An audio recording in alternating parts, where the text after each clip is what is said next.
There were years that I used to think that I was failing at diabetes every single month. So, why does this matter with those of us with diabetes, insulin-dependent diabetes?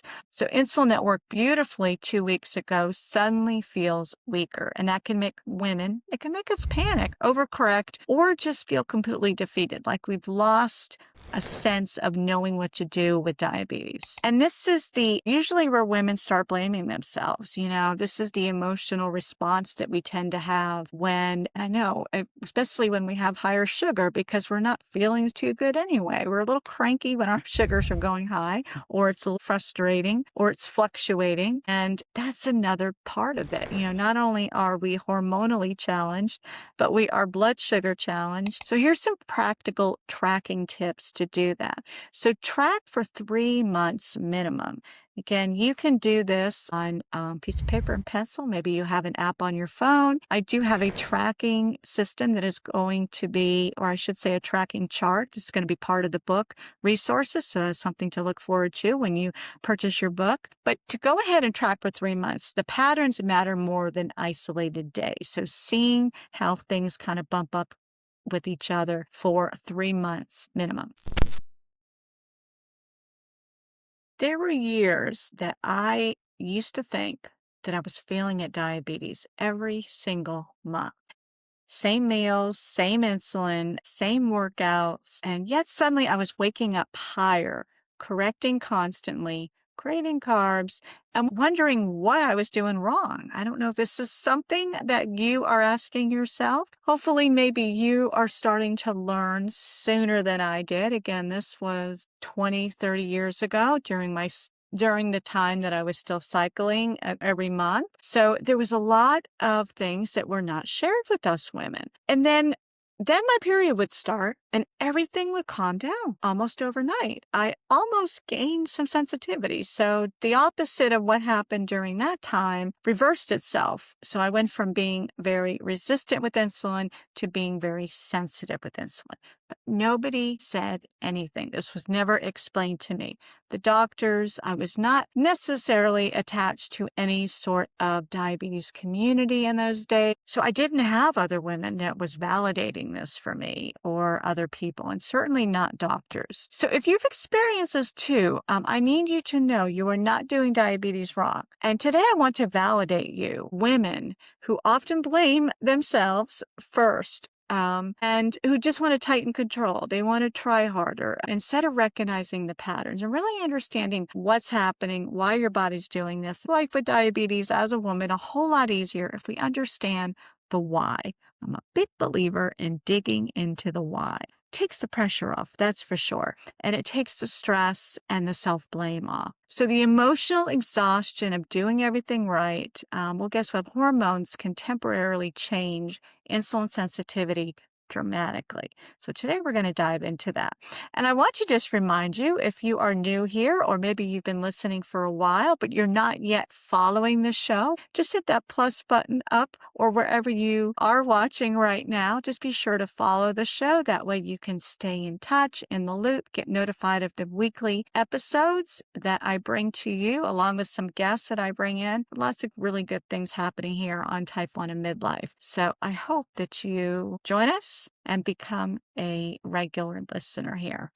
What's happening during this luteal phase? So again, we're talking about why blood sugar feels and literally is a train wreck that week or so before your cycle starts. So again, obviously this topic today is for those women who are still cycling, but also for those women, because this show is around women in midlife, 40 years and up, and generally we are still cycling after the age of 40. That may even be deemed as perimenopause. I talk a lot about that and in my upcoming book about what to look for, what the symptoms are, and really understanding again what your body is doing and have this conversation with your doctor, how to kind of back into where you are so you can walk away with answers rather than frustrating highs and lows, right? Which is actually at the beginning is the name of my book, Highs, Lows, and Hormones. And speaking of, Dr. Vanessa Severo, she is a menopause specialist, and she also lives with type 1 diabetes, and she contributes this area of her expertise on this topic that we're talking about today. So this is just a little sneak peek of all the different things that you will get inside my book, Highs, Lows, and Hormones. So definitely what I share here today and on the show comes from experts and my own personal experience. So do not mistake this for medical advice or any sort of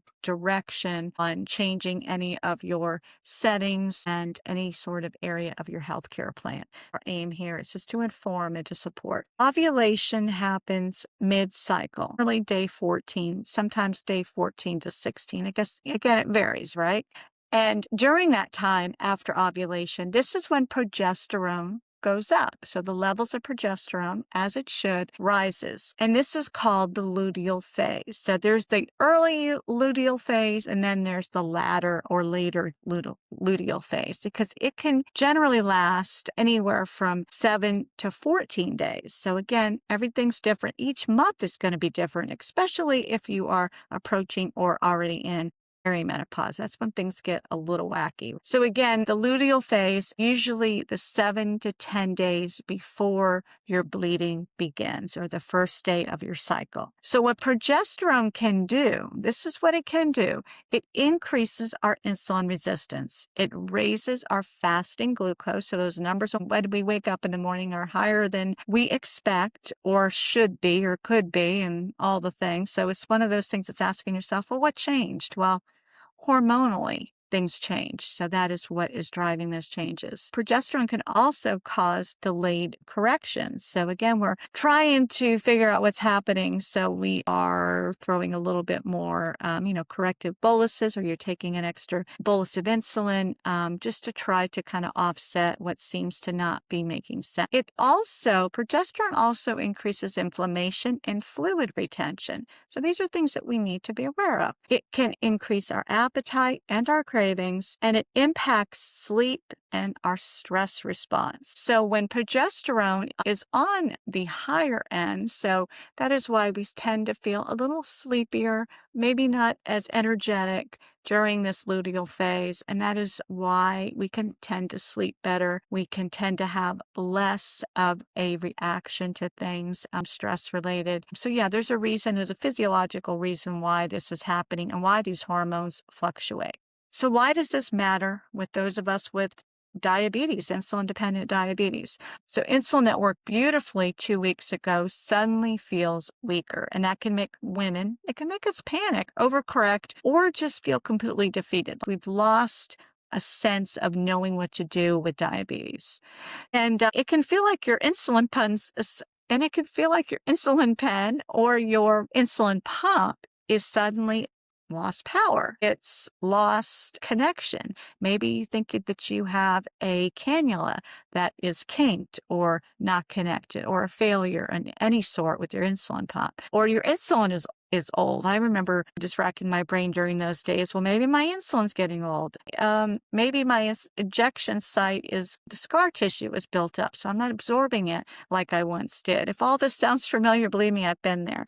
And these are normal things that we can go through our brain, all those decisions and thinking we have to do every day, just to try to figure out what the root cause is to this resistance to insulin. But really, it's your hormones. Wouldn't it be nice if we could just say, oh, well, it's not this, that, or the other? And of course, we can naturally look at those just to be safe, but we can always go back to the cycle and the time on the calendar just to see where you are and if hormones really are, in this case, to blame. And that's what happens. The hormones, they change the environment your insulin is working in. That's interesting. It changes the environment. So it's doesn't uptake, it doesn't utilize, it doesn't give us what we need. We suddenly need more just based on how the progesterone in this case is working. And in this case, it feels like it's working against us. I actually wrote about this in chapter 4. Chapter 4 of the book is all about perimenopause, all the different aspects and things to expect in perimenopause. And again, it's validating. Some of the things that you're going to hear and learn and read about are really going to say, well, it's good to see it on paper. It's good to see that I'm not the only one, and that there is a reason that this is happening. Because women deserve to understand what is going on instead of feeling blindsided every month, right? One woman told me that she felt like she had two versions of diabetes every month. During one phase, her insulin worked predictably. Then suddenly, the week before her cycle, she needed more corrections, woke up higher, and felt constantly hungry. She thought she lacked discipline. But what she lacked was information. What she was not putting together, and neither were her doctors, was this information. And progesterone could temporarily increase insulin resistance during the luteal phase. So that is the biggest takeaway today that we need to be aware of. And for many women, this means insulin needs rise before bleeding begins on the first day of the cycle. Now, the problem is not that women are failing. It's not that you are doing anything wrong. It's just a shift in the body and what the body needs. Insulin is not the enemy. It is not something we should avoid or be afraid to take, and utilize what the body is needing at that particular day or week in a cycle. And the problem is that women are rarely taught to expect these shifts. And that sentence right there is exactly why I wrote this book. When she shared that with me, and I included her story about just not understanding what was happening and it never being directly communicated to her from her hormone doctor, her gynecologist, and unfortunately not her endocrinologist. Wouldn't it be nice if all these areas of health that support our hormones all talked, right? Or maybe if it was just one doctor, that would be even simpler, right? So I want to break down the common blood sugar patterns before a period. So these are common patterns, some clues to be looking at right around that time of the month. Number one is higher fasting glucose. Again, you go to bed okay, and you wake up 30 to 50 points higher without changing anything the day or the night before. And then dawn phenomenon may intensify. And that is when we know that, again, cortisol is on an uprise, and progesterone and cortisol, that interaction, that is, again, causing the body to store more glucose, not utilize the insulin that you are dosing. So that's where the frustration kind of goes in a little bit with that. And that those wake ups that are higher, that cortisol surge, it feels like on some mornings, it's really evident around this time of the month. And poor sleep contributes to this as well. And whether or not the luteal phase is causing you more disrupted sleep, again, this could be another piece of that puzzle, again, to be aware of. Tracking these habits is so, so important. So a common pattern, this is a second common pattern to be aware of, and that is more stubborn post-meal highs. So again, you take what you think, you dose for the carbs that you are been used to eating for so long, or timing that with exercise and all the things, and suddenly it's not enough insulin. And the corrections take longer to kick in, to do their job, to help bring that blood sugar down to where you want it. And the insulin timing may need to be adjusting, whether it's pre-bolusing 30 minutes before a meal, maybe 40 minutes before a meal. It all depends on where you start and how much you're dosing and all of that kind of factor into the equation. But more insulin may temporarily just simply be needed. So that's just something we need to be aware of, and base that on, again, your carb to insulin ratio settings, base it on your correction factors, and definitely base it on your basal rate. So this is another thing, again, talk with your practitioner about. We talk a lot about basal rate and settings in the book as well. So stay tuned for more of that. And this is usually where women start blaming themselves. This is the emotional response that we tend to have when, I know, especially when we have higher sugar, because we're not feeling too good anyway. We're a little cranky when our sugars are going high, or it's a little frustrating, or it's fluctuating. And that's another part of it. Not only are we hormonally challenged, but we are blood sugar challenged. In this case, our lack of insulin response challenge. So we're challenged on 3 different levels. And then emotionally, we have to factor all this in. We have to consider it. And I think the best thing that we can do is to pause and to think about where we are, think about what is working, what we have available to us, be patient with the whole process, say a prayer, do some deep breathing and just being mindful that it is temporary. This is not going to last. This is going to be something that you can get through, whether it's within the next hour or maybe it's just a rough day you're having, but knowing that you can get past it and conquer this. You've done it before, and we get up the next day and we can even kind of look back and kind of, just reflect on a challenge that we were able to. So the third common pattern to look out for is stronger cravings. Cravings are physiological. They're not a sign of, no control with food or a weakness. Your body may simply be asking for faster energy, so more carbohydrates generally. We all know fat and protein are our magic bullet there along with the carbohydrates, but it may just need a little bit more. Maybe it's some quinoa, maybe it's some black rice, maybe it's a half of a sweet potato, whatever that looks like to you. And those are good foods, but that is really good energy providing foods too that you can mix well with the protein and fat to get all that you need, again, without compromising the blood sugar response, but still on the other side, still giving your body what it is asking for and what it needs. Another thing to be aware of, and like I was saying before, is the sleep disruption. It can get worse.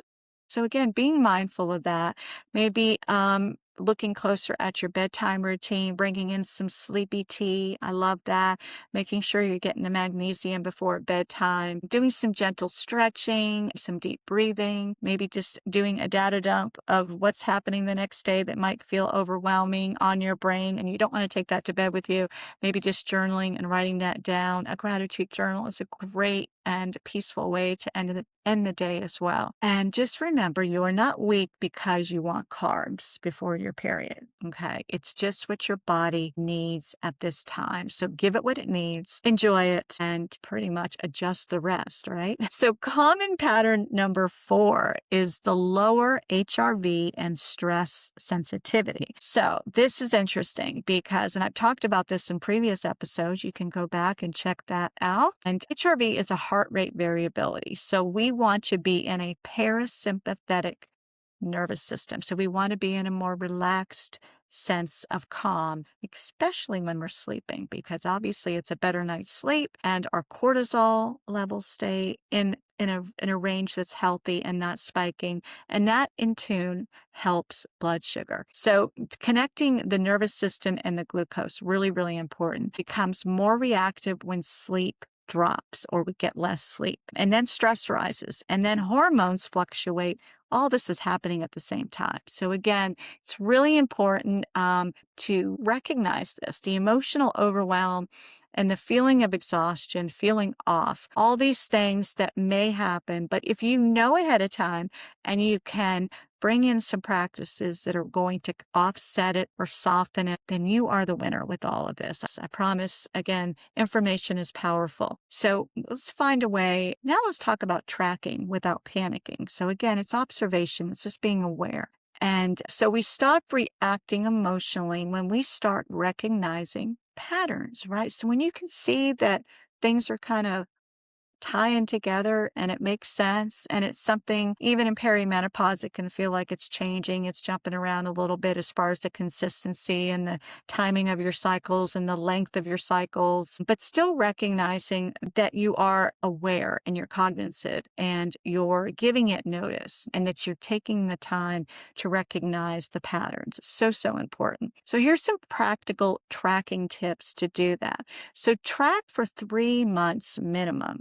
Again, you can do this on a piece of paper and pencil. Maybe you have an app on your phone. I do have a tracking system that is going to be, or I should say a tracking chart. It's going to be part of the book resources. So that's something to look forward to when you purchase your book. But to go ahead and track for 3 months, the patterns matter more than isolated days. So seeing how things kind of bump up with each other for 3 months minimum.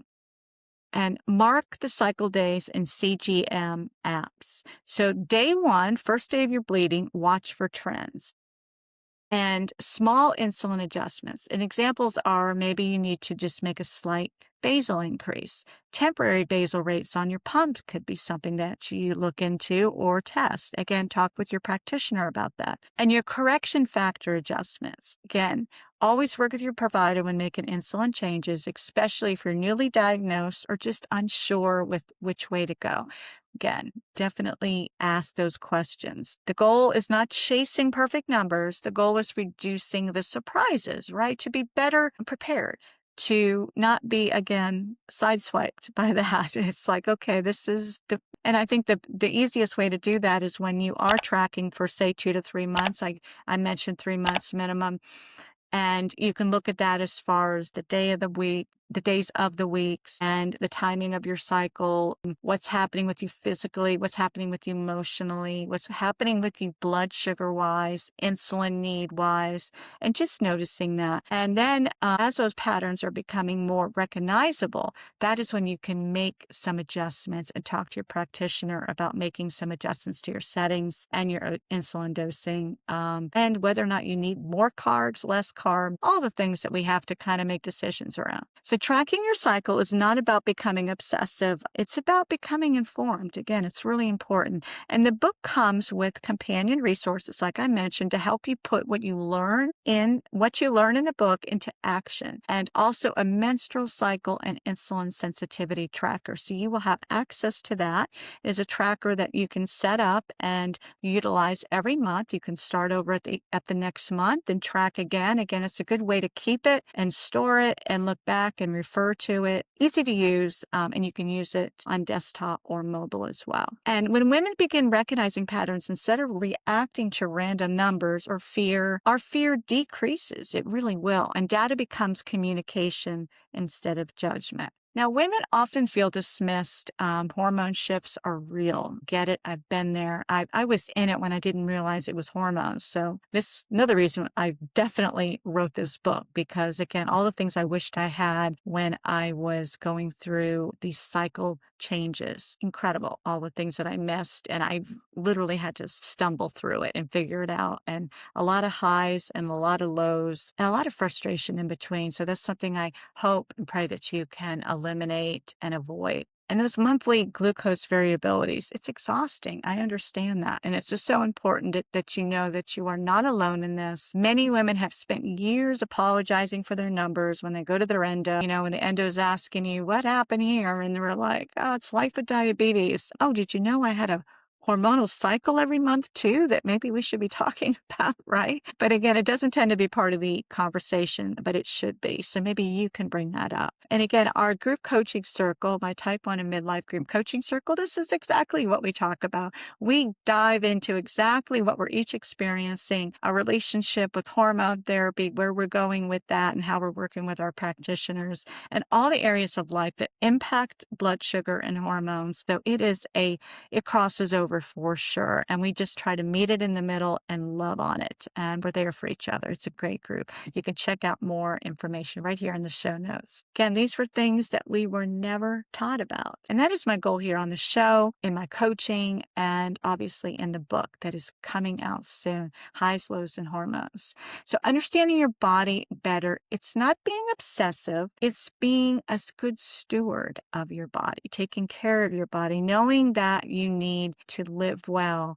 you need to feel well, and learning how your body communicates is really, really important. You're doing a great job, and remind yourself of that. This is a tough disease to carry every day, every hour, but know that you can do it. You have all that it takes. And I hope this information really did help you. And once you understand the patterns that we mentioned today, the fear begins to soften, and you stop waking up thinking, what did I do wrong? And start asking, what phase am I in?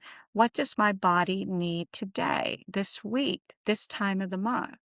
That's really important. So love on yourself and love on whatever area and time of the month that your body is needing from you. Now, this conversation is exactly why I wrote Highs, Lows, and Hormones. Women deserve more than guessing, not feeling ashamed, more than being told everything is normal while we often feel completely off, right? So inside the book, I walk you through how hormones influence blood sugar from monthly cycles to menopause and how to recognize patterns without panic. Again, knowledge is power. Now, to pre-order the book or to purchase the book, depending on when you are listening to this show today, be sure to visit the links right here and in the show notes. You get, again, there is going to be some resources attached with the book. It's just a side-by-side, helps guide you through all of the things that you will learn. And again, it depends on what time of life and stage you are living with diabetes, but there's something in the book for all women from young to aging. So, and everything in between. And I encourage you too to share this episode if this resonated with you and just trying to better understand what is happening during this time of your cycle and some really easy things that you can put into place and some patterns to be aware of. Again, awareness is key. And I hope you found value in this and encourage you to track your cycles, and predictable patterns create peace. That is a very important thing to understand, even in perimenopause, even if they're not quite as predictable, but we still understand the patterns. We understand what our body's needing and the changes that need to happen. And peace changes how we live with diabetes for sure. And I hope this episode found you well. And again, be sure to share it with a friend, some other women that you know that are living with diabetes. And be sure to visit the show notes here. Lots of information about Type 1 and Midlife Group Coaching Circle, the book that is launching on May 27th, 2026. And again, have a beautiful day. I appreciate you being here, and I'll be back in here same time next week.